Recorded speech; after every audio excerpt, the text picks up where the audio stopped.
जिसका नाम एनआरसी में नहीं आएगा उनको हम लोग बांग्लादेश तक धक्का मार मार के हमको भगाना पड़ेगा। अगर दिखा नहीं सकता है कि पहले हमारा नाम कहाँ है, तब तो प्रथम दृष्टि में आपका ऊपर संदेह जाएगा ही जाएगा। फिर आपको ट्राइब्यूनल का सामने प्रूव करना है कि भाई आप झारखंड आने का पहले आप कहाँ थे। और बांग्लादेशियों को डिपोर्ट करने का एक पूरा प्रोसेस है, वो प्रोसेस कहीं भी इंप्लीमेंट नहीं किया जा रहा है इस केस में, इविक्शन वाले एरिया में। तो ये बहुत साइंटिफिक प्रोसेस है और ये प्रोसेस को सुप्रीम कोर्ट मोहर लगा के रखा हुआ है। सुप्रीम कोर्ट की गाइडलाइन का ध्यान नहीं किया, एक नहीं कई सारी गाइडलाइंस है। ये नया लोग वोटर लिस्ट में आया है, खाली वही लोगों को जांच किया जाएगा जो झारखंड का आदिवासी है, मूलवासी है, उनको जांच भी नहीं किया जाएगा। इसलिए उनका नाम तो लिस्ट में ऑलरेडी पिता माता का दिन से है। चीफ मिनिस्टर साहब हैं आसाम के, अब वो बड़े आदमी काफी आपकी उनसे आजकल दोस्ती ज्यादा है, बड़े आदमी हैं, गार्जियन है स्टेट के, लेकिन शब्दों का प्रयोग कैसा करते हैं वो मुझे नहीं कह रहे, दरअसल वो सब मुसलमानों को कह रहे हैं। अभी आपको मैंने देखा कि आप गुवाहाटी गए, सॉरी आसाम गए, वहाँ पे कई जिलों में जहाँ पे एविक्शन की एक ड्राइव चल रही है, तो क्या ये मुद्दा है और इसको किस तरह से आप देख रहे हैं इस एविक्शन को, नॉट ओनली आसाम बाकी जगहों पे भी जो चल रहा है? देखिए, एक है सिचुएशन, जब एविक्शन की बात करते हैं हम तो कई जगह डेवलपमेंट का सवाल आता है, सड़कों का सवाल आता है और भी प्रोजेक्टों का सवाल आता है। तो मैं नहीं समझता कि इंडिया जैसी डेवलपिंग कंट्री में सिर्फ इस वजह से कि एविक्शन हो रहा है उसका विरोध किया जाए, बल्कि उसको सपोर्ट किया जाना चाहिए। आसाम की सिचुएशन ऐसी है कि वो ख़ास तौर से उन्होंने जानबूझकर सुप्रीम कोर्ट की गाइडलाइंस को इग्नोर किया है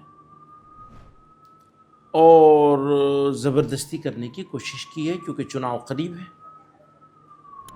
उनके लिए आसान है बेरोज़गारी के पर सवाल ना हो, करप्शन पर सवाल ना हो, दूसरी चीज़ों के सवाल सब लोगों के माइंड से हट जाएं और कम्युनिटी विशेष का मसला बन जाए, तो आसान है वो। उसी के मुताबिक उन्होंने उसके ऊपर एक्शन लिया है। यही हमारी उनसे शिकायत थी, हमने कहा भाई आप गाइडलाइन के मुताबिक सिस्टम से करिए काम को, जो करना है ठीक है। तो आपको लगता है वो टारगेट कर रहे हैं कम्युनिटी को? उन्होंने, वो हमें नहीं लगता, वो खुद ही लगा रहे हैं इस बात को। आपने, कुछ लोग एक जगह रहते हैं, एक गांव है, आपने उस गांव को उजाड़ दिया, पेपर्स में नाम दिया कि ये एविक्शन हो रहा है फला फला वजह से, फॉरेस्ट में है, इसमें है, उसमें है, जो भी हो, तो पेपर में तो ये नाम है और अपने भाषणों में कह रहे हैं कि ये डाउटफुल लोग हैं, फला है फला है। तो आप ये क्यों कह रहे हैं कि हम एविक्शन इसलिए कर रहे हैं कि ये फॉरेस्ट में है? आप ये कहिए हम एविक्शन इसलिए कर रहे हैं कि ये बांग्लादेशी हैं, आप ये कहिए ना। और ये कह करके फिर आप उनको डिपोर्ट कीजिए।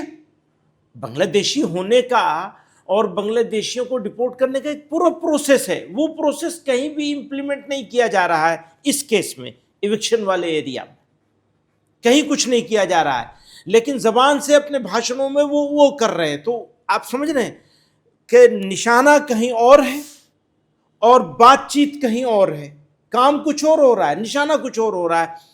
तो अपने वोटर्स को, जो फ्यूचर में उनके वोटर्स हो सकते हैं, उनको बेवकूफ बनाने के लिए वो अपने भाषणों में दूसरी बात कह रहे हैं और काम दूसरा कर रहे हैं।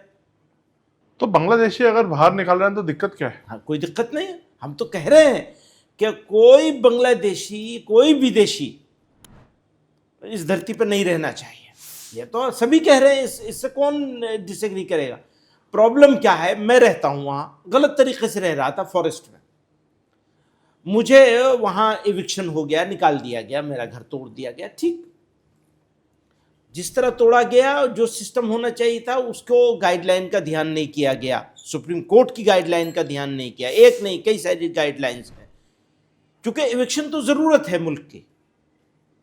वो जरूरत है तो वो जरूरत तो पूरी की जाएगी, जैसे और सारी जरूरतें हैं ऐसी वो भी एक जरूरी चीज है। लेकिन उसका एक सिस्टम बनाया गया, वो सुप्रीम कोर्ट ने बनाया, मैंने नहीं बनाया, किसी पार्लियामेंट ने नहीं बनाया, सुप्रीम कोर्ट ने एक गाइडलाइन दी, आपने उसको फॉलो नहीं किया, एक बात। अच्छा, मेरे 2 गुना हो सकते हैं। एक गुना मेरा ये हो सकता है कि मैंने सरकारी जगह पे या फॉरेस्ट के अंदर जाकर के अपना घर बना लिया, अपना गांव बसा लिया, मस्जिद भी बना ली, सारा कुछ कर लिया, पूरा गांव हो गया। 50 साल से मैं रह रहा था, आज पता चला कि ये फॉरेस्ट लैंड है, तो उन्होंने एविक्शन की कार्रवाई की। ये एक बात है। दूसरा एक है कि मैं इंडिया का सिटीजन तो हूँ ही, इस गलत काम करने की वजह से या 50 साल से वहाँ रहने की वजह से आप मुझे बांग्लादेशी तो नहीं कह सकते। उनका आप बगैर डायरेक्ट कहे हुए इनडायरेक्ट वे में, क्योंकि वो हर मुसलमान को बांग्लादेशी साबित करने पे तुले हुए हैं। जैसे मेरे ही बारे में कह दिया उन्होंने कि मुझे मिल जाएंगे तो मैं उन्हें बांग्लादेश भेज दूंगा उसे, तो मुझे बांग्लादेश भेज देने की बात कर रहे हैं वो, तो इसी से उनकी मेंटेलिटी पता चलती है ना। ये तो बहुत सेंसिटिव चीज होती है ना। हम भारतीय नागरिक हैं, मेरे बाप दादा ने यहाँ कुर्बानियां दी हैं, जेलों को आबाद किया है, आप कह रहे हैं हम बांग्लादेश भेज देंगे, तो वो मुझे नहीं कह रहे, दरअसल वो सब मुसलमानों को कह रहे हैं।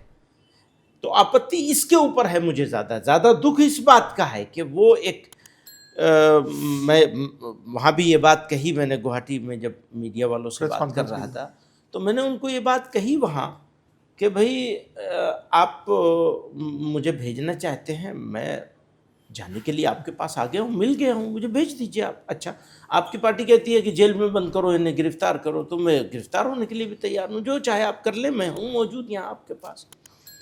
तो वो एक ख़ास मेंटेलिटी है और एक ख़ास ऑब्जेक्ट है, एक ख़ास उनका एक मिशन है एक तरह से कि भाई अब इलेक्शन करीब आ रहे हैं तो अब छुट्टी करो, इनके इश्यूज से डाइवर्ट कर दो लोगों को। चीफ मिनिस्टर साहब हैं आसाम के, अब वो बड़े आदमी, काफी आपकी उनसे आजकल दोस्ती ज्यादा है, बड़े आदमी हैं, गार्जियन हैं स्टेट के, लेकिन शब्दों का प्रयोग कैसा करते हैं।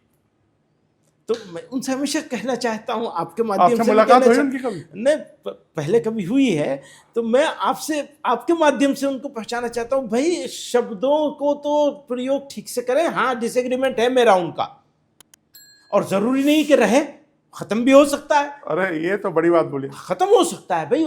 जैसे हम आरएसएस के बारे में आपने सवाल किया तो मैंने कहा खत्म हो सकता है ना, कम हो सकता है। ऐसे ही उनके बारे में हुआ भी है शायद, ऐसे ही उनके बारे में कि बहुत सारी बातों पर हमारा डिसएग्रीमेंट खत्म हो सकता है। और लेकिन आप जब शब्दों का प्रयोग गाली की तरह करें, बिलो द बेल्ट कुछ नहीं होना चाहिए। हाँ। ताजा खबरों के लिए लाइक, फॉलो और YouTube पर सब्सक्राइब कर बेल आइकन दबाएं। साथ ही ताजा अपडेट्स के लिए SwadeshLive.com पर विजिट करें।